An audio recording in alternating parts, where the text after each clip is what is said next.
वृश्चिक राशि वाले बंधुओं, स्वागत करते हैं आप सभी का आपके अपने वैदिक मंथन भिंड यूट्यूब चैनल में। तो वृश्चिक राशि वालों, ध्यान से सुनिए। इस पूरे सावन के महीने में भूल कर भी मत जाना इन तीन स्थानों पर। इन तीन स्थानों पर जाने का मतलब यह होगा कि शिव कृपा पूर्ण रूप से आपसे दूर हो जाएगी। अन्य देवी देवताओं का, जैसे आपके कुल देवी देवता, पितृ पूर्वज और आपके आराध्य देव का भी आपके ऊपर से हाथ, या यूं कहें कि उनकी छाया भी आपके ऊपर से हट जाएगी। आपके जीवन में नेगेटिविटी आएगी, परेशानियां कई प्रकार और कई तरह से आपके ऊपर टूटेंगी। जी हाँ बंधुओं, शास्त्रों में इन तीन जगहों पर जाने से सावन के महीने में विशेष तौर से निषेध किया गया है, क्योंकि ये पूरा महीना भगवान भोलेनाथ और मां पार्वती को समर्पित है। इस पूरे महीने में, यानी इस बार का जो सावन का महीना है, जो कि 11 जुलाई से 9 अगस्त तक चलेगा, 29 दिन का महीना है, 4 सोमवार पड़ेंगे। इस सावन के महीने में भगवान भोलेनाथ इस मृत्यु लोक में ही वास करेंगे संसार के संचालन हेतु, क्योंकि भगवान नारायण श्री हरि विष्णु तो योग निद्रा में जा चुके हैं 4 महीनों के लिए। तो अब इस समय और काल पर जब भोलेनाथ इस संसार का संचालन कर रहे हैं, तो ऐसे में आपको यह जानना बेहद आवश्यक है कि उन्हें क्या प्रिय है और क्या बेहद अप्रिय है। जी हाँ, तो इस हेतु आपको ये 3 जगहों पर जाने के बारे में बताएंगे, जहां आपको भूल कर भी नहीं जाना है। साथ ही आपको हम बताएंगे 2 बेहद शक्तिशाली चमत्कारी उपाय जो आपको करने हैं। एक उपाय करने से जीवन में धन संपत्ति अलग अलग रूपों में आपके प्रवेश करेगी, अलग अलग मार्ग से नए नए अवसर बन के धन आपके जीवन में आएगा। और दूसरे उपाय से कि ऐसा भी कर्जा हो, भयानक से भयानक कर्जा हो, वह भी समाप्त हो जाएगा। जी हाँ, तो ये 2 उपाय करेंगे, साथ ही 5 बड़ी भविष्यवाणियां भी आपके जीवन की करेंगे। तो कार्यक्रम को आपको पूरा देखना है, अंत तक देखना है। इन 5 बड़ी भविष्यवाणियों में 2 भविष्यवाणियां ऐसी हैं जो आपको जानना बेहद आवश्यक है, क्योंकि इनको अनदेखी करना आपके जीवन की बहुत बड़ी समस्याओं की शुरुआत कर सकता है। जी हाँ, और ये 100% घटित होने वाली भविष्यवाणियां हैं, इसलिए इनको भी जानना बेहद आवश्यक है। और अंत में उन उपायों को, साथ ही कार्यक्रम के मध्य हम बीच बीच में कुछ जरूरी सावधानियां, कुछ निषेध कार्य भी बताते जाएंगे। क्या करना है ये आप चाहे पता करें, जाने या ना जाने, लेकिन क्या नहीं करना है ये जानना बहुत आवश्यक होता है, खास तौर से इन महत्वपूर्ण समय और काल में। तो आपको बस कार्यक्रम को पूरा देखना है, ठंडे दिमाग से देखना है, जो बातें बता रही है उन्हें समझते जाना है, अपने चित्त और अपने मन पे उन्हें इंगित करते जाना है और समय समय पर उनका प्रयोग करते जाना है। महामाई ने चाहा, भोलेनाथ ने चाहा, तो इस सावन के महीने के बाद आपके जीवन में एक नए दौर की शुरुआत होगी, जहां ना कोई कर्जा है, ना कोई मुसीबत है, ना कोई परेशानी है तो केवल और केवल आपकी कामयाबी। आपके चेहरे पर एक सुंदर सी सचमुच वाली मुस्कुराहट, नकली वाली नहीं, और आपके परिवार में प्रेम और तरक्की की जगमगाहट। जी हाँ, तो चलिए बंधु, उम्मीद करते हैं कि आप हमारी बातों से सहमत हैं और कार्यक्रम में अंत तक अवश्य ठहरेंगे। हमने बड़ी मेहनत और रुचि से इस कार्यक्रम को तैयार किया है आपके लिए। आप इसे पूरा देखेंगे तो हमारी मेहनत भी सफल होगी और महामाई की पूर्ण कृपा भी आप तक पहुंचेगी, क्योंकि ये सारी बातें जो भी हैं, माई के अनुभूतियों के आधार पर ही हम आपको प्रसारित कर रहे हैं, माई के धाम से प्रसारित हो रही हैं। और जो भी बातें हम आपको बता रहे हैं, उनकी पूर्ण प्रामाणिकता की जिम्मेदारी हम ले रहे हैं।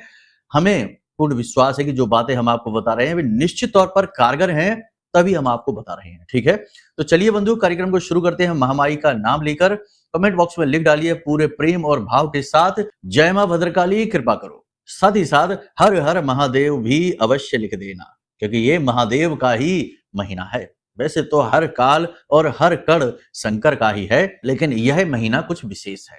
ठीक है, तो चलिए बंधुओं, यदि भाव माई के लिए और मन में गहरा हो, भोले बाबा के लिए भाव मन में गहरा हो, तो कमेंट बॉक्स में ये भी जरूर लिखना कि मैं भी माई के परिवार का हिस्सा हूं।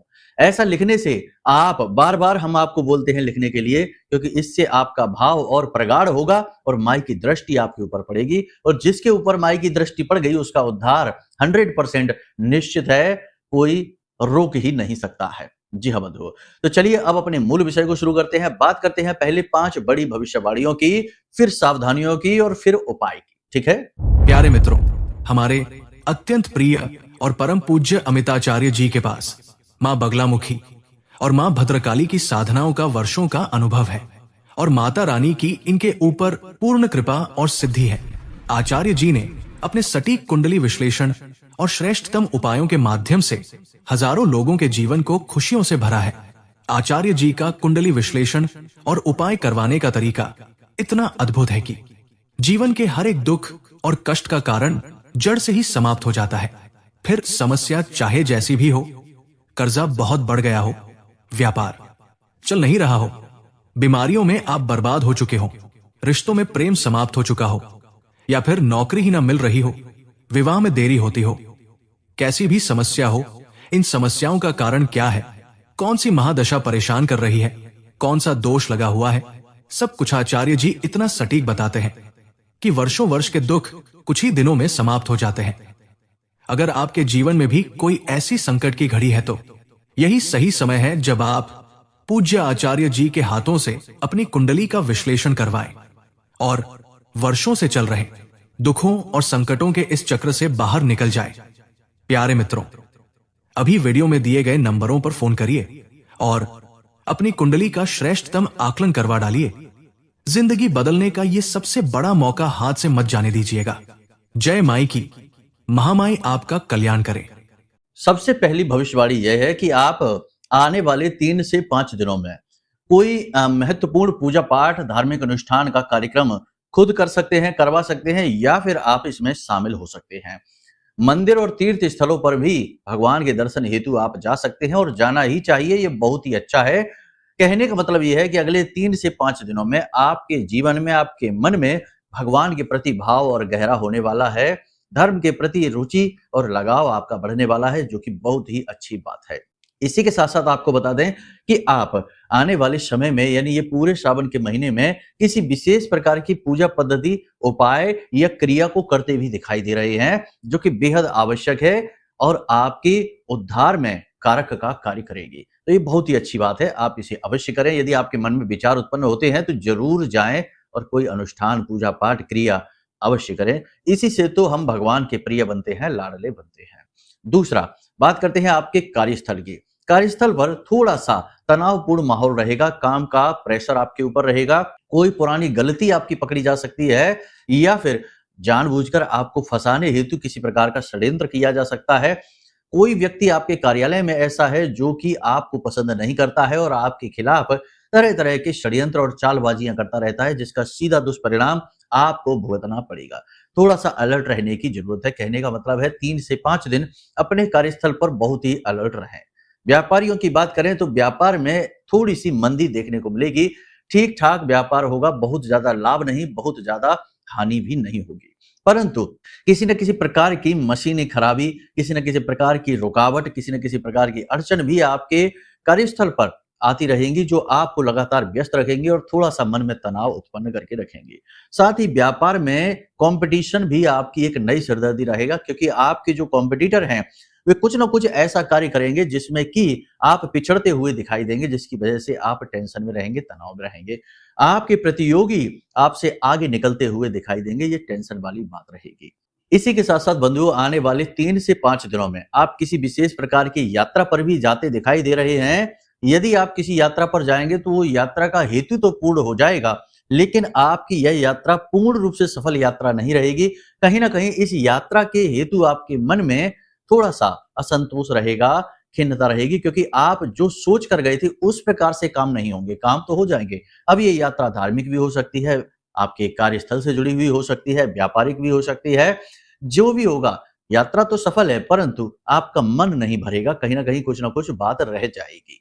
अब आपने यदि किसी नए कार्य की शुरुआत के बारे में सोच रखा है, जैसे कोई नया बिजनेस शुरू करना चाहते हैं, नया ऑफिस, नई कोई प्रॉपर्टी खरीदना चाहते हैं, तो उसमें विलंब होता दिख रहा है। अगले 3 से 5 दिनों में उनमें भारी रुकावट देखने को मिलेगी।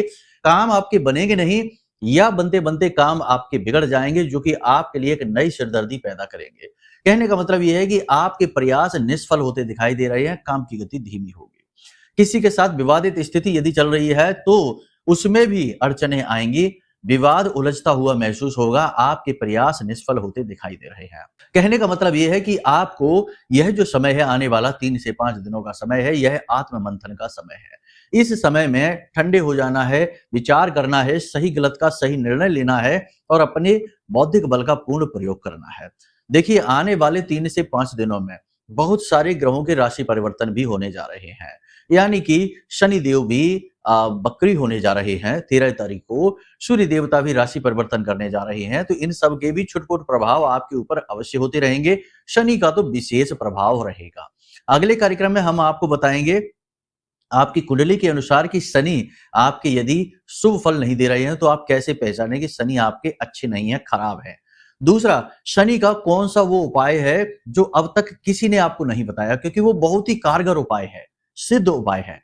कौन सा वो उपाय है? वो उपाय आपको हम बताएंगे, बिल्कुल मुफ्त में माई की सेवा में आपको देंगे, और वो उपाय बहुत ही जल्दी काम करता है। ऐसा विशेष उपाय भी आपको हम देंगे। इसी के साथ साथ कुछ विशेष सावधानियां भी बताएंगे अगले कार्यक्रम में। इस कार्यक्रम में फिलहाल हम कर्ज मुक्ति का विशेष उपाय देंगे, तो इसे अंत तक अवश्य देखें। बंधुओं, सबसे बड़ी बात है कि आपको अपने मन पर काम करना होगा अगले 3 से 5 दिनों में। कहने का मतलब यह है कि मन में बेचैनी, घबराहट, उथल-पुथल और एक अनजाना भय रह सकता है। नींद लेने में आपको परेशानी हो सकती है। किसी बात को लेकर कोई डर आपके मन में बैठा रह सकता है। तो इन सब के लिए आपको अपने मन पर नियंत्रण रखने की आवश्यकता रहेगी। कहने का मतलब यह है कि अपने गुरु खुद बनना होगा, अपने मालिक स्वयं बनना होगा। परिस्थितियां चाहे जैसी भी हों, लेकिन आपको अपनी मन स्थिति को नियंत्रित रखना होगा। मन के घोड़ों को बेलगाम नहीं करना है, इन पर पूरा नियंत्रण बनाकर आपको रखना होगा। तभी आप चैन से कामयाबी के मार्ग पर चल पाएंगे। वरना आपका काम तो आप कर रहे होंगे, लेकिन शरीर तो काम कर रहा होगा, लेकिन मन आपका कहीं और ही उलझा होगा। इसका बुरा प्रभाव आपके कार्यशैली पर भी दिखेगा, निजी जीवन में, व्यक्तिगत जीवन में भी दिखाई देगा। ठीक है, तो मन की उलझनों को सुलझाने का प्रयास करें। जो ना सुलझ रही हो उन्हें भगवान को दे दें, भोलेनाथ को दे दें, भोलेनाथ सुलझा देंगे। ठीक है, अब बात करते हैं सावधानियों के विषय में। सावधानी बहुत अधिक, अगले 3 से 5 दिनों में स्वास्थ्य को लेकर सावधान बहुत ज्यादा रहें। किसी न किसी प्रकार का रोग शरीर को परेशान करता दिखाई दे रहा है, खास तौर से पेट, छाती और गले का इन्फेक्शन, और सिर में कोई तकलीफ यानी कि दर्द रहना या हैवीनेस रहना। शरीर में स्थूलता बढ़ती दिखाई दे रही है, शरीर का भार बढ़ेगा, आपका आलस बढ़ेगा, काम को टालने की आदत बढ़ेगी, और निगेटिविटी मन पर हावी रह सकती है। शरीर में भारीपन रहेगा, इसकी वजह से भी आपका मन खराब रह सकता है। मतलब यह है कि काम करने का मन तो खूब करेगा, लेकिन शरीर आपका संग नहीं दे पाएगा। ये तालमेल बिगड़ा हुआ काम को खराब करेगा। ठीक है, दूसरी सावधानी यहां पर यह रखें कि आप अपने आसपास संगत को जरूर देखें, और 3 तरह के लोग आपके आसपास हैं, उनसे आप दूर रहिए। पहले वो लोग जो हमेशा रोते रहते हैं। जी हाँ, कुछ लोग ऐसे हैं जो हमेशा दुखड़े सुनाते रहते हैं, रोते रहते हैं, हर बात से इनको शिकायत रहती है। कभी अपने घर, कभी परिवार, कभी अपने दोस्त मित्र यार, कभी सरकार, कभी सड़क, यानी किसी न किसी का रोना वो हमेशा रोते ही रहते हैं, शिकायतें करते रहते हैं। तो ऐसे शिकायती लाल से दूर आपको रहना है, इनकी संगत से दूर रहना है, वरना ये आपको और ज्यादा डिप्रेस करेंगे और ज्यादा तनाव में डालेंगे। दूसरे वो लोग जो कि व्यसनों में डूबे रहते हैं, यानी आलसी लोग हैं, काम नहीं करते, सोते ज्यादा हैं, योजनाएं तो बड़ी बड़ी बनाते हैं, लेकिन काम करने पर बिल्कुल निठल्ले हैं, कामचोर जैसे लोग हैं, और उल्टे सीधे व्यसन, जुआ, शराब, सट्टेबाजी में और पड़े रहते हैं। इनकी पैसा कमाने की योजनाएं भी शॉर्टकट वाली होती हैं। ऐसे लोगों से आप दूर रहिए, ये आपको भी डुबाएंगे, आपके धन को भी डुबाएंगे, और आपकी मानसिकता को भी दूषित करेंगे। तीसरा, वो लोग जो चरित्र से बहुत ही खराब हैं। जी हाँ, ऐसे लोग भी आपके आसपास हैं जो चरित्र से बहुत खराब है, कैरेक्टर उनका अच्छा नहीं है। वो सबको धोखा देते हैं, अपने मित्रों को धोखा देते हैं, अपने माँ बाप को धोखा देते हैं, अपने जीवन साथी, अपने प्रेमी, सबको धोखा देने में अपने आप को उस्ताद समझते हैं। वो ये सोचते हैं कि ऐसा करके वो ज्यादा स्मार्ट बन जाते हैं, लेकिन ये दूषित मानसिकता वो कभी छोड़ने वाले नहीं है, लेकिन उनकी संगत में जो आएंगे उनको जरूर दूषित कर देंगे, यानी आपको। तो आपको इन लोगों से बहुत दूर रहना है, कोसों दूर रहना है। जितना हो सके उतना आप एकांत में रहिए, अकेले रहिए, और आत्म मंथन करिए, चिंतन करिए, चिंता ना करिए। क्या होगा इस बात से भयभीत ना होइए, क्योंकि जो होगा वो अच्छा ही होगा। ये मानसिकता मन में बैठा लीजिए, पहली चीज। दूसरी चीज ये कि अपना आकलन करिए कि आपकी कमियां भी जरूर कहीं ना कहीं कुछ ना कुछ होंगी। ऐसा तो है नहीं, कोई भी व्यक्ति पूर्ण नहीं है इस संसार में। भगवान भी जब इस संसार में आए तो कहीं ना कहीं उनमें भी अपूर्णता थी, जिसको पूर्ण करने के लिए वो अपने परिकर को लेकर आते थे। जैसे भगवान श्री राम शांत स्वभाव के थे, बात बात पर क्रोध और कड़वे वचनों का प्रयोग नहीं करते थे, तो लक्ष्मण जी को लेकर आए, शेषनाग जी को अपना परिकर बनाकर लेकर आए, तो वो जो कमी थी वो कमी लक्ष्मण जी पूरी कर देते थे। ठीक है ना। तो ये चीजें जो है ना, ये दिखाती हैं कि कोई भी इंसान पूर्ण नहीं है, तो कमी आप में भी है, कमी हम में भी है, कमी सब में है। ठीक है। तो आप मंथन करिए कि कौन सी वो कमियां हैं जो आपको बाधाएं ला रही हैं जीवन में, आपको परेशान कर रही हैं, रोक रही हैं। दूसरा, अपने आप को ये पहचानिए कि आपके अंदर कौन सी वो ताकतें हैं, शक्तियां हैं, क्योंकि जहां एक तरफ कमी है वहीं दूसरी तरफ कुछ ना कुछ पॉजिटिविटी भी है, स्ट्रेंथ है। जैसे आपके अंदर कुछ बड़ी स्ट्रेंथ हम बता देते हैं, अगर आपको ना समझ में आए, क्योंकि हमने तो आपको स्टडी किया है, आपकी राशि को स्टडी किया है। सबसे बड़ी स्ट्रेंथ है कि वैसे तो आप चाहे करें कुछ या ना करें, लेकिन अगर जो काम आपने अपने हाथ में ले लिया, उस काम को आप बिल्कुल टॉप लेवल पर करते हैं, यानी कि आप जैसा फिर कोई कर ही नहीं सकता है। आप उस काम को बहुत ही बारीकी के साथ, बहुत ही फिनिशिंग के साथ करते हैं और उसे एक अच्छे मुकाम पर ले जाते हैं, यानी आपके काम की तारीफ तो 100% होती है, ये बात निश्चित है। दूसरा, बोलने में वैसे आप बोलेंगे नहीं, लेकिन जब आप बोलेंगे तो आपकी बातों में वजन होता है, प्रभाव होता है, लोग आपसे प्रभावित होते हैं। तीसरा, आपका सबसे बड़ा गुण यह है कि आप योजना बना सकते हैं, योजना पर काम कर सकते हैं और बेहतर से बेहतर मार्ग को चुन सकते हैं, यानी आपके अंदर सिलेक्शन की पावर है, स्ट्रेंथ है।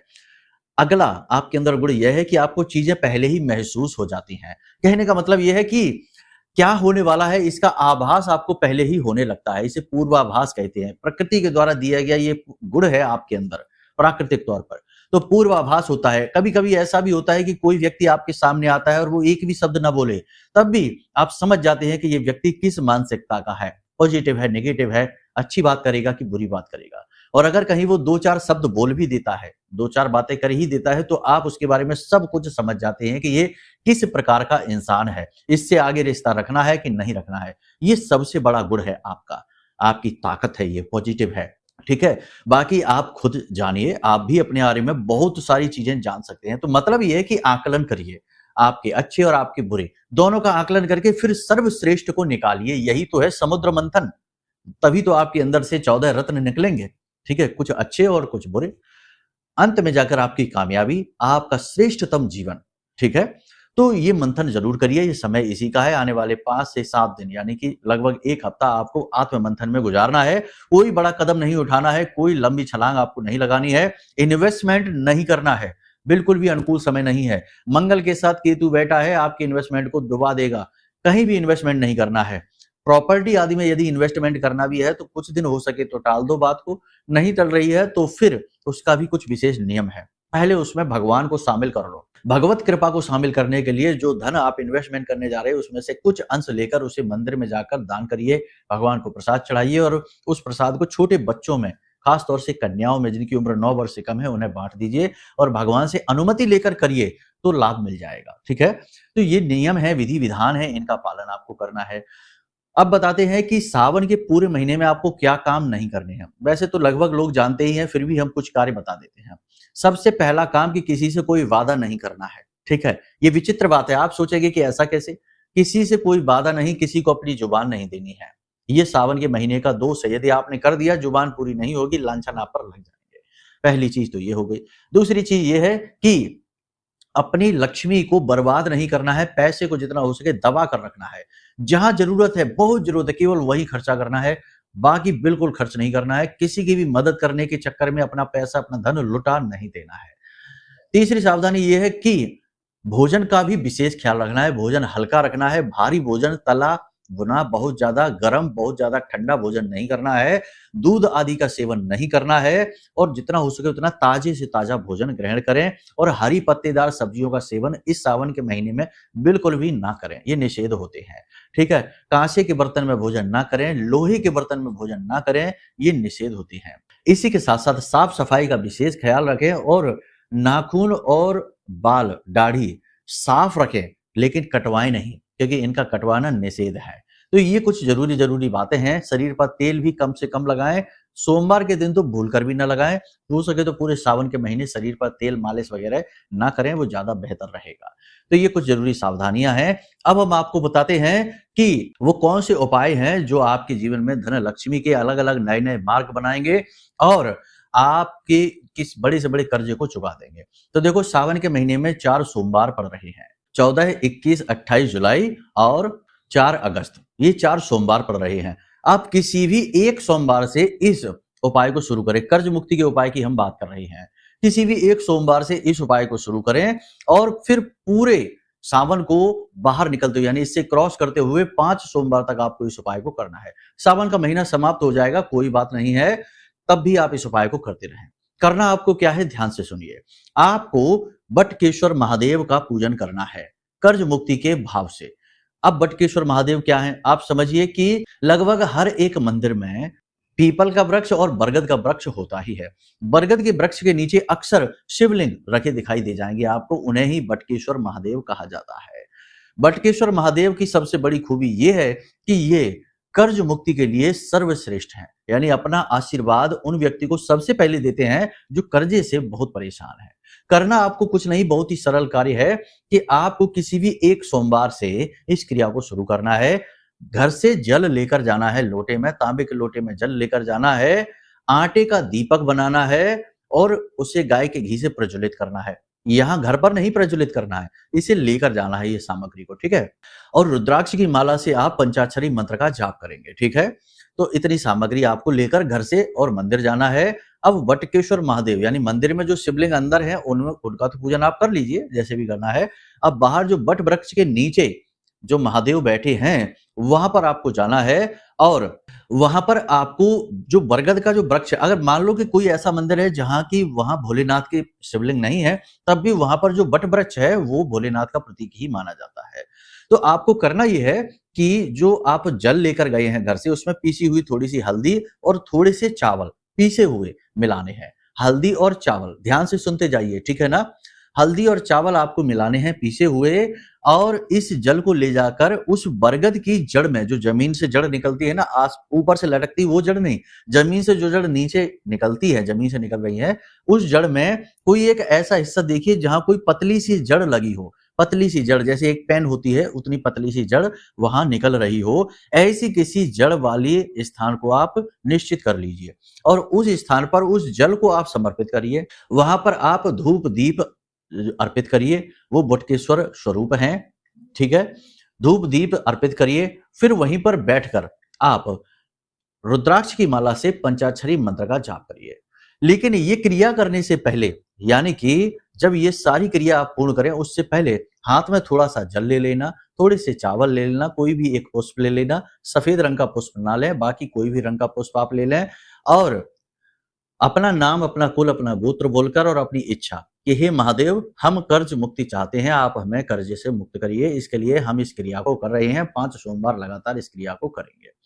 तो इस हेतु संकल्प लें और जल जमीन पर छोड़ दें। उसके बाद आप वो जो लोटे में जल लेकर आए हैं, जिसमें आपने पीसा चावल, पीसा आपने हल्दी मिला रखी है, उस जल को उसी जड़ के भाग पर, जो पतली पेन जैसा भाग है, उसी जड़ के भाग पर अर्पित करना है। फिर वहीं पर आपको आटे वाला जो दीपक लेकर गए थे उसमें गाय का घी भरकर वहीं पर आपको दीपक जलाना है। वहीं पर आपको बैठ जाना है, कहीं आसन बिछा लेना, वहीं पर आपको बैठकर पंचाक्षरी मंत्र का 11 माला जाप करना है, ठीक है। ओम नमः शिवाय मंत्र पूरा उच्चारण करना, जल्दबाजी में नहीं, ओम नमः शिवाय, ओम नमः शिवाय ऐसे नहीं करना है, ठीक है। ओम नमः शिवाय पूर्ण उच्चारण करना है।